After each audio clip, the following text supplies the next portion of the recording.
industriel. Nous avons le plaisir d'accueillir via Zoom Dr Amr Hamed, qui est professeur d'économie et expert en économie. Bonjour.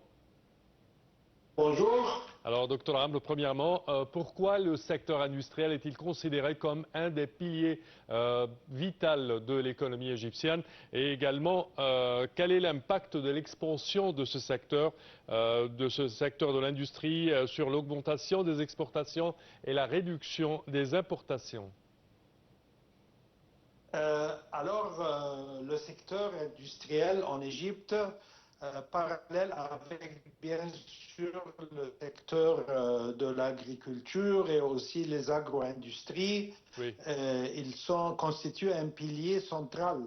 Mais peut-être, de mon point de vue, le secteur industriel est peut-être plus important car il agit comme multiplicateur économique aussi.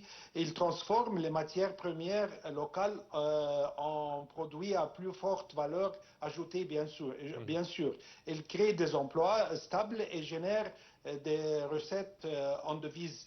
Et aussi en Égypte, l'industrie est particulièrement stratégique pour plusieurs raisons.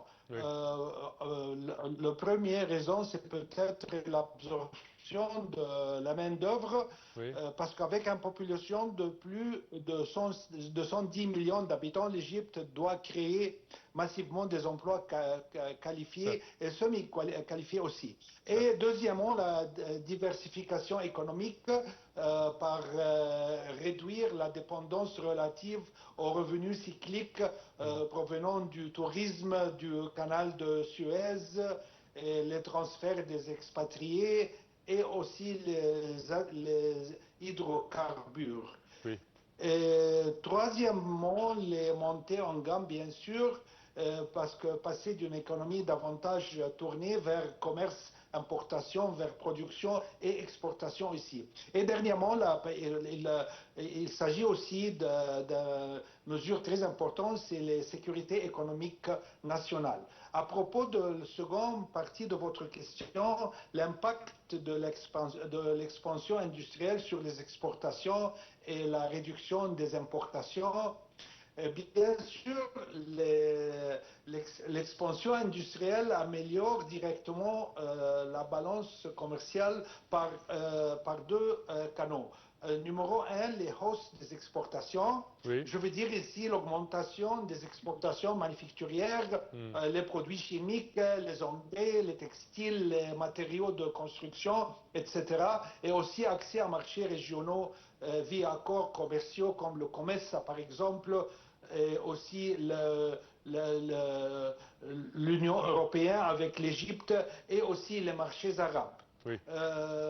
Le dernier, j'ai parlé à propos de deux canaux. Alors, numéro 2, c'est les substitutions aux importations. Ça, Oui. c'est très important, bien sûr, parce qu'ici, on parle à propos de produire localement qui permet de réduire l'importation de, par exemple, les biens intermédiaires, les composants industriels, les produits pharmaceutiques, les machines simples et les intrants agricoles et alimentaires. Cela réduit la pression sur les réserves, je veux dire les réserves de change, et limite la vulnérabilité aux chocs externes et dépréciation monétaire. Je crois que j'ai déjà couvert votre question ou Oui. il y a quelque chose qui manque ici. On passe à la question suivante. Comment l'industrie égyptienne peut-elle tirer profit des projets nationaux et des nouvelles infrastructures déjà établies dans le pays depuis peu de temps? Alors, c'est une autre question qui est vraiment très profonde. Les grands projets nationaux créent une base de compétitivité, bien sûr. Je veux dire ici les nouvelles routes, les axes logistiques pour réduisant coûts et délais aussi. Et aussi, ce qui est très important, ce sont les zones industrielles spécialisées. Oui. Quand même les villes nouvelles comme le nouvelle capitale administrative et le nouvel Al-Amin. Et troisièmement, je veux dire quatrièmement, la modernisation portuaire qui est très important. Je veux dire ici le port de Ain Sokhna et le port d'Alexandrie et d'Amiette aussi. Et on doit ici noter l'énergie, je veux dire les centrales électriques, les réseaux gaziers et les développements renouvelables. L'effet de tout ça, c'est meilleure intégration, je veux dire les supply chain et la réduction des coûts de transport et la facilitation des exports et des initiatives comme les corridors logistiques autour de la zone économique du canal renforcent bien sûr l'attractivité manufacturière. Oui, certainement. Certainement. Est-ce que, selon vous, le gouvernement est-il parvenu à créer un environnement propice aux investissements industriels, que ce soit des investissements égyptiens ou des investissements étrangers? Ok, il y a des progrès réels, bien sûr, qui ont été réalisés, mais l'environ reste en transition jusqu'à maintenant. Je veux dire, de point de vue avancé, la loi sur l'investissement et les initiations fiscales et aussi les licences industrielles plus rapides, les zones franches et industrielles, les initiatives de soutien aux investisseurs et aussi les politiques de localisation industrielle. Oui. Mais les institutions clés ici sont le General Authority for Investment et Free Zone, ce qu'on appelle le GAFI, et aussi ce qu'on appelle l'Industrial Development Authority. Oui. Mais persistant, bien sûr, des défis comme par exemple la bureaucratie administrative, l'accès limité aux devises selon des périodes et aussi la lenteur réglementaire et aussi le coût de financement élevé. En ce regard, bien sûr, notre gouvernement doit prendre des actions rapides de point de vue aussi les lois qui encouragent le secteur d'investissement. En conclusion, peut-être l'environnement est plus favorable qu'il y a 10 années, par exemple, mais encore perfectible. Parfait. Pourquoi est-il important de localiser la production des industriels et de réduire la dépendance aux importations?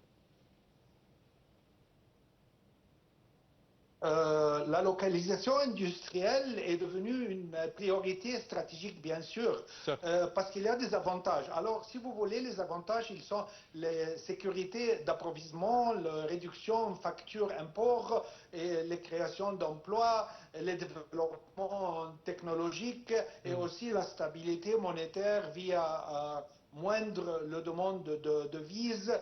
Mais après les crises globales, la pandémie, les guerres russes-ukrainiennes, les perturbations logistiques, et ce qui se passe ces jours-ci entre l'Amérique, l'Israël et l'Iran, de l'autre côté, la dépendance excessive aux importations est apparue comme une vulnérable majeure. Oui. Mais si vous... pardon. Oui, allez-y. Non, je voulais parler aussi à propos des rôles du secteur privé, si vous voulez, dans le développement industriel. Ça, c'est très important parce que le secteur privé est indispensable. Pourquoi?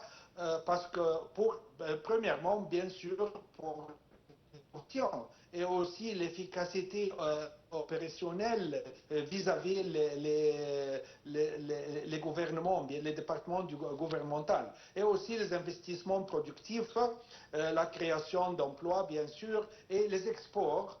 L'État peut construire infrastructures et cadres réglementaires, mais la montée industrielle durable dépend bien sûr du secteur privé. Le rôle optimal de l'État ici, c'est comme un régulateur, bien sûr, un facilitateur aussi et un investisseur infrastructurel. Ça, c'est très important, le rôle de l'État. Mais ça, je veux dire, c'est point final, pas plus que ça. Le reste doit aller vers le secteur privé. Mais le rôle optimal du privé est bien sûr la production, l'innovation et l'expansion internationale. Pour l'Égypte, la prochaine phase industrielle dépend largement d'un partenariat État-secteur privé plus, si vous voulez, plus fluide, avec davantage de visibilité réglementaire et d'accès au capital. Parfait, Dr Amr Hamed. Je tiens à vous remercier de vos explications. Merci à vous. Je répète que vous êtes professeur d'économie et expert en économie. À présent, chers téléspectateurs, nous passons à notre dernier sujet, Gaza et l'aide humanitaire et l'arrivée de l'aide humanitaire.